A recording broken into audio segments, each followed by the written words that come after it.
Nana, elle a pris son plat de fromage fondu qu'elle voulait goûter depuis si longtemps. Il y avait un ours sculpté là-bas, alors ça veut dire qu'il y a des ours quelque part.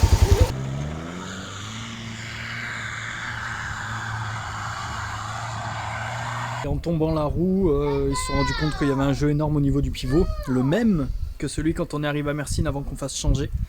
Bon, vu qu'il est tombé vraiment profond dans l'eau, je pense que l'eau est allée vraiment de partout. De toute façon, les marqueurs, ils ont coloré, il y a du rouge de partout.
Bon, on va aller essayer de manger un petit bout chez notre voisin restaurant. Il a dit qu'il était ouvert. C'est super tôt, mais on a faim.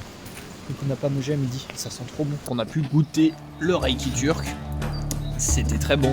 J'en ai bu 2, il fallait pas en boire plus. On a eu le droit à une petite salade composée. Nana, elle a pris son plat de fromage fondu qu'elle voulait goûter depuis si longtemps. Et c'est fait avec de la farine de maïs, du fromage et du beurre. En fait, ils préparent plein de petits légumes comme ça, ouais, comme nos cornichons quoi. Ils font ça avec des betteraves, avec du chou, avec des carottes, avec les petits piments aussi, comme ils appellent, bibereye. Et en fait, la spécialité ici, c'était les truites. Des truites à point rouge. Et il disait que c'est assez rare. Donc on a pu goûter les truites. Il nous a fait des petits koftés maison pour les enfants, ça c'est chouette. Parce que bon, les koftés surgelés c'est un peu dégueu, mais ils ont tendance à quand même souvent servir ça. Là c'est des koftés faits à la main, qui étaient super bons, pas trop gras. Des super moments passés, les petits se sont éclatés avec les gens qui étaient en train de manger à table, qui étaient très accueillants eux aussi. Ils leur ont donné des baklava et tout.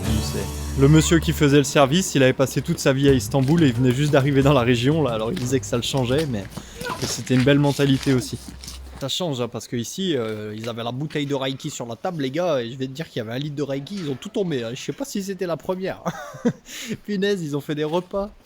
Ce qui est marrant, c'est qu'ils mangent à n'importe quelle heure en fait, parce que nous on est arrivé, c'était 5 heures, ceux qui étaient là-bas, ils étaient là-bas depuis 2h30, 3h. Et ils y ont passé, enfin ils sont partis en même temps que nous pratiquement, nous on est partis c'était 6h et quelques. Donc bon, ouais non c'était peut-être même 7h même quand on est parti. C'est vrai qu'en plus on était en plein dans le ramadan encore, enfin c'était le dernier jour, donc tu vois qu'ici ils sont quand même beaucoup moins croyants, pratiquants. Et je suis pas sûr qu'ils votent pour le président actuel sur les prochaines élections. Allez, on va retirer les sous. On va aller faire 2-3 courses. On va aller prendre de quoi faire à manger. On va aller faire un petit pique-nique sur la montagne. Merde. Allez, on a pris tout ce qu'on avait besoin au Ayus Beer. On est plein. On rentre, on va préparer les sandwichs et on y va. Oui. En avant.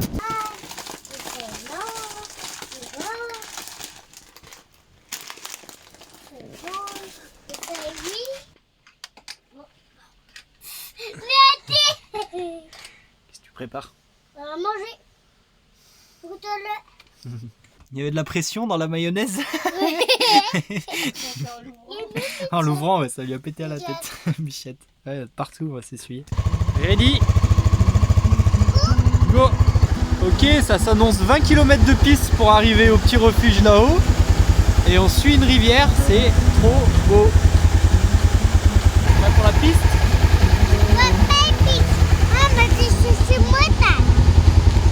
Ah oui, t'as mis les chaussures de montagne. Attention, interdit de pêcher le poisson. Ah, je pense que ça veut dire ça. Leur panneau des années 50 là. Il y a plein de remontées de thé, enfin de redescentes, descendre le thé. On dirait qu'il n'y a rien, hein, mais il y a des petits ponts pour traverser. Ah, ou la cascade. Oh, on avance, mais il reste encore 12 km. Ça fait combien de temps qu'on est parti? Une demi-heure pour vous. Bon, je crois qu'on arrive un peu dans la neige, hein. Attention, il y a un trou derrière. Moi, je crois qu'on arrive un peu dans la neige, hein. C'est très beau, mais c'est pas très chaud. Quoi? Qu'est-ce qu'il y a? Qu'est-ce qu'il y a? Qu'est-ce qu'il y a?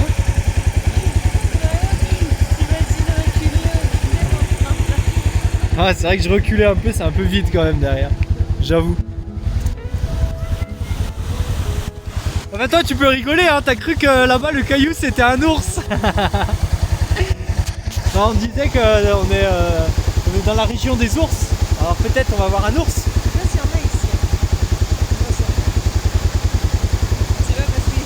Il y avait un ours sculpté là-bas, alors ça veut dire qu'il y a des ours quelque part. Oh, c'est avalanche, oh. Quand c'est tombé, vu qu'il n'y a pratiquement plus de neige autour, ça devait être un truc de dingue, hein. Il y a un pan de montagne qui est tombé.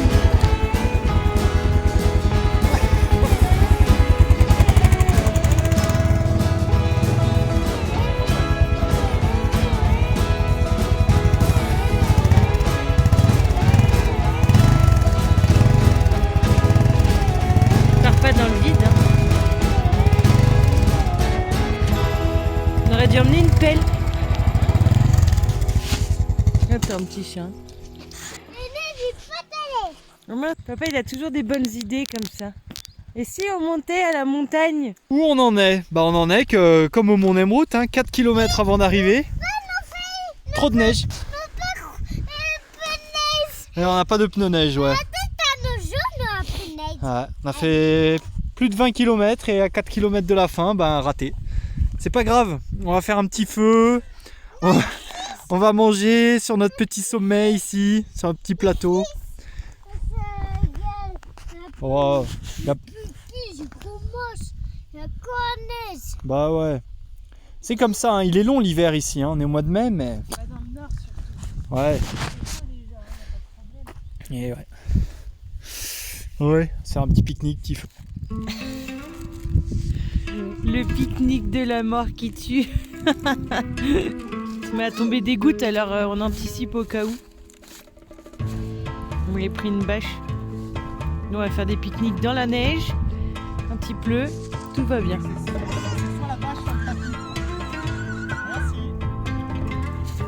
Tu pensais qu'on allait utiliser nos vestes à la base? Je pensais qu'il allait faire très beau et très chaud.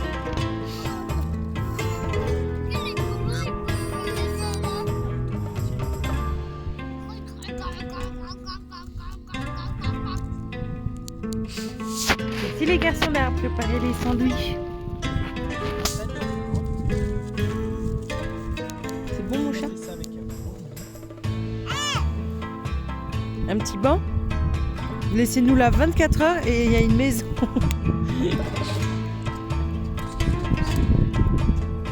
Ah, il a vu qu'il y avait ça. Thank you so much. Görüşürüz. Teşekkürler. Merci, bye. Là, je vais faire un abus. Tiens, Maman. Tiens, chat.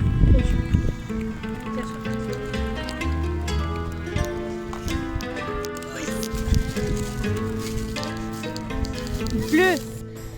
Ok, c'est pris la pluie. C'est adapté. C'est arrivé d'un coup, en plus les gens ils étaient en train de nous parler, genre il nous pleuvait dessus et ils s'en foutaient, ils allaient monter dans leur voiture, mais nous, enfin, on avait un camp à monter en moins de 2 minutes et ça va, on a réussi à faire quelque chose quand même, on est à l'abri, on a un peu de feu pour se réchauffer. On n'a pas du tout l'habitude de croiser ces fleurs, on a regardé ce que c'est des azalées sauvages. C'est magnifique, il y en a de partout. On va mettre une autre route si c'est pas plus long.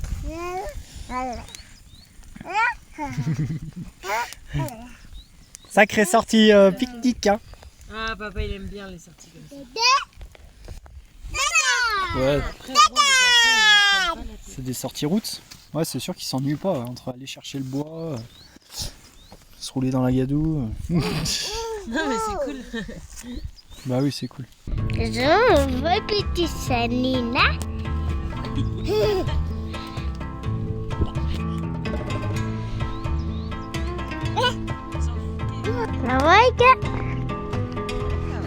vois pas, il aurait une tête assez bizarre.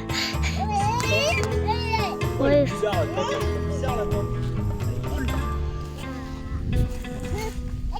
Il coule les petits fanous. Il coule les petits fanous. Ouais, il est cool le petit. Cool. Il fume un peu. Ah va, cool. Sauf pas énorme, Pas énorme. mais il est là. Il a le mérite d'exister. Heureusement qu'il est là.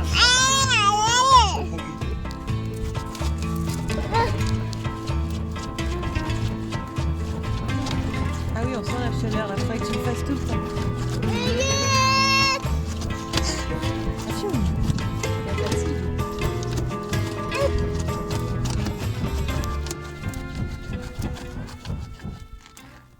Chercher, il y a des œufs de couleur cachés. Viens, Shaina, on va chercher. Ah oui, il y en a un là. Tu peux le ramasser, il faut le mettre dans le panier. Ah ouais. Ouais. Viens, on va chercher les œufs.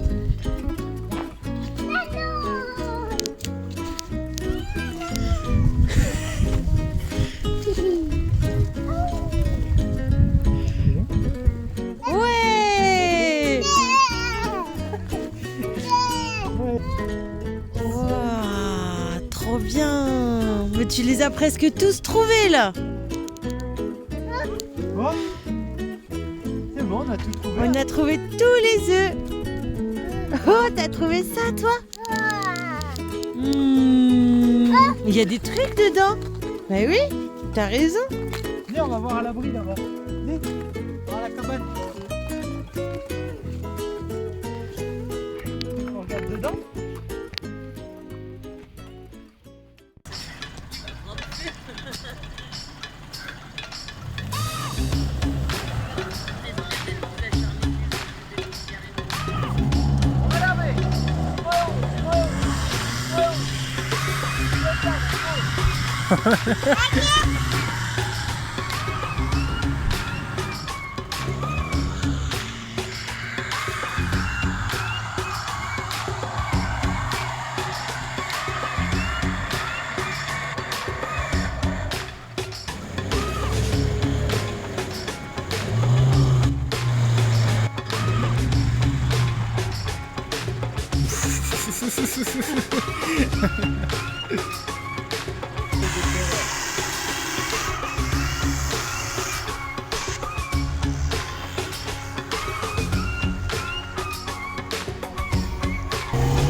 La turque attitude, ça c'est vraiment... Ils faisaient pareil dans les dunes, mais ils font pareil à la montagne. Ils sont dingues.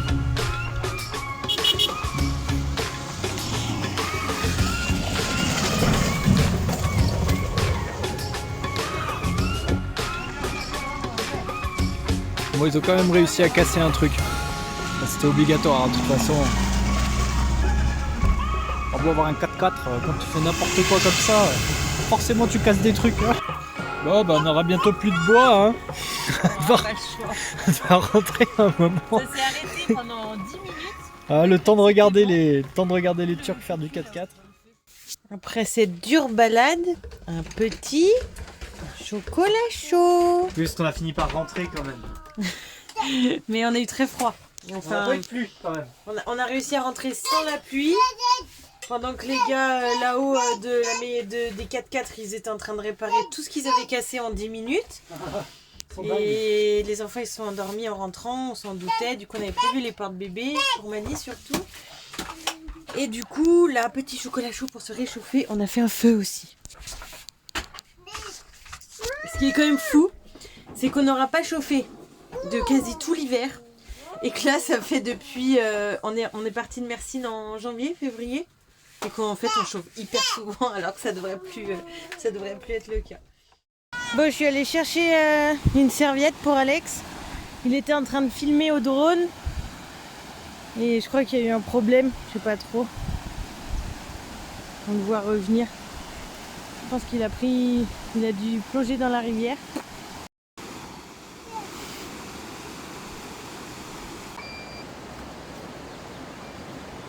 Qu'est-ce qui s'est passé?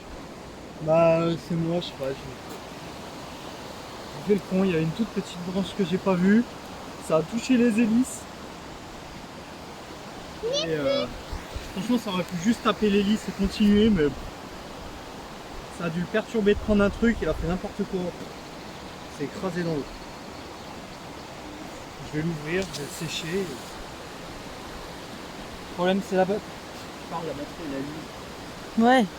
C'est peut-être plus. Ah, mais elle était au fond de l'eau, hein. Genre j'avais de l'eau jusque là. Il y avait vraiment un trou. C'est dommage. La rivière elle est pas profonde. Ouais. J'espérais que Là-bas- ce soit les là-bas, elle est plus cailloux. profonde. Non, non, il y a des bassins d'eau et il était tout au fond. Elle Ouais. est pas chaude. Hein.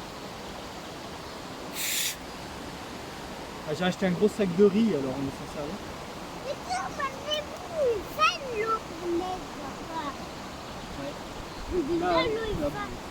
Bon, vu qu'il est tombé vraiment profond dans l'eau, je pense que l'eau est allée vraiment de partout. De toute façon, les marqueurs, ils ont coloré, il y a du rouge de partout.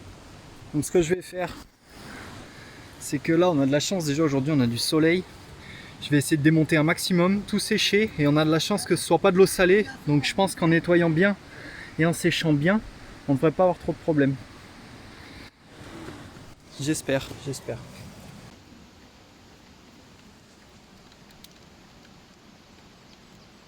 Du coup, Alex, il est en train de démonter le drone.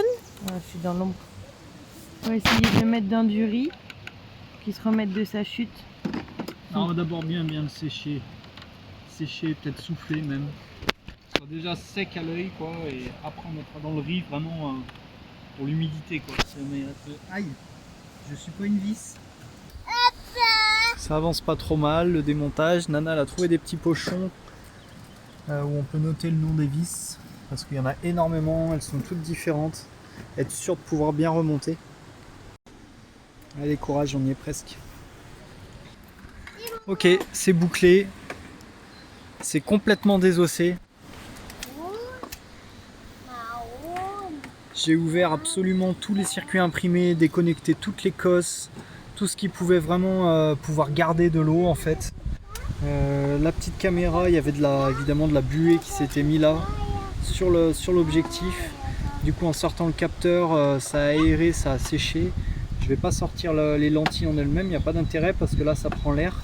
Ça serait plus, ça pourrait plus faire le bazar parce que ça pourrait faire des micro rayures ou quoi. Le tout c'est que ça s'aère et que ça sèche ici, parce que c'est pas de l'électricité dedans, c'est que de l'optique. Et après tout ce qui est circuit imprimé, ben, c'est sorti, c'est au séchage. Je vais essayer de sécher le plus gros et puis on va mettre tout ce qui est circuit imprimé dans du riz. On a fait je sais pas, une vingtaine de pochons. Une vingtaine de pochons avec des 15. Avec toutes les vis différentes et d'où elles viennent. Donc franchement j'y crois, il n'y a pas de raison que ça marche pas. C'est juste très chiant, ça fait perdre beaucoup de temps. Et c'est de ma faute. Moi il a fait la bêtise, c'est comme ça. Bon allez, tout ce qui est drone s'est rangé à l'intérieur, on a tout plié, on va décoller, on a bien profité du site. C'était vraiment génial là, ça fait une bonne semaine de repos. Et on reprend la route, en avant. Let's go! Bon, avant de quitter la Turquie, il faut absolument qu'on regarde pour les disques de frein parce qu'ils ont fissuré. Alors je pense qu'ils sont très vieux. Et je veux pas partir avec des disques fissurés vu qu'on va quitter quand même les zones de confort entre guillemets, aller dans des pays où je sais pas si je trouverai de la pièce facilement. Et je voudrais pas que ça pète quoi. Donc pour pas prendre de risques, on va essayer de changer ça ici. Ouais. Qu'est-ce qu'il y a? Basté, elle est toujours à la fenêtre, elle surveille. On a demandé à des copains pour la Géorgie, apparemment la Géorgie c'est quand même vachement cher. Donc on va essayer de faire ça ici. Ouais.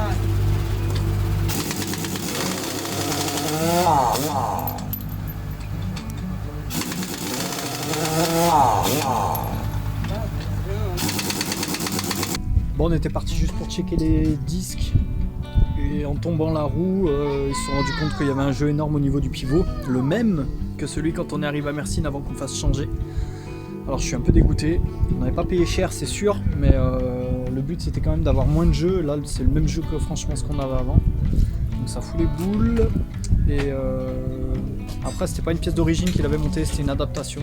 Normalement ça devait être quand même mieux, c'est pas le cas. Donc faut pas continuer comme ça parce que parce qu'on vient de monter des pneus neufs, qu'on a déjà mis une fortune dans les pneus et qu'on peut pas faire ça quand on veut.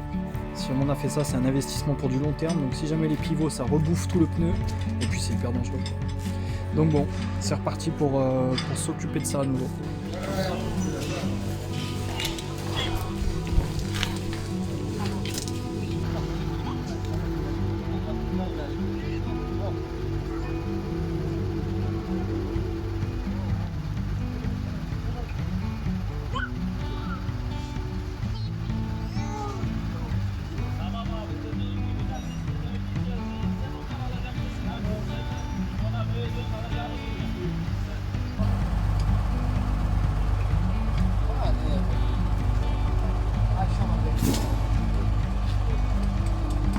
Ok, ça la pâte au lui.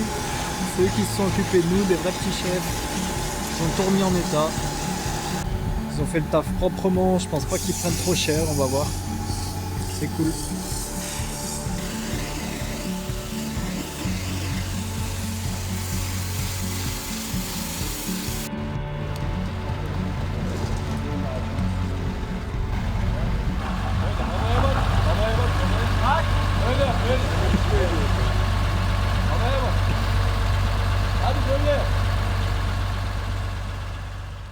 Je me suis fait prendre au dépourvu par ma batterie, mais on a fini ça, bon, on est resté longtemps. Bon, il y avait beaucoup de pauses aussi, mais c'était cool parce que les pauses c'était hyper convivial.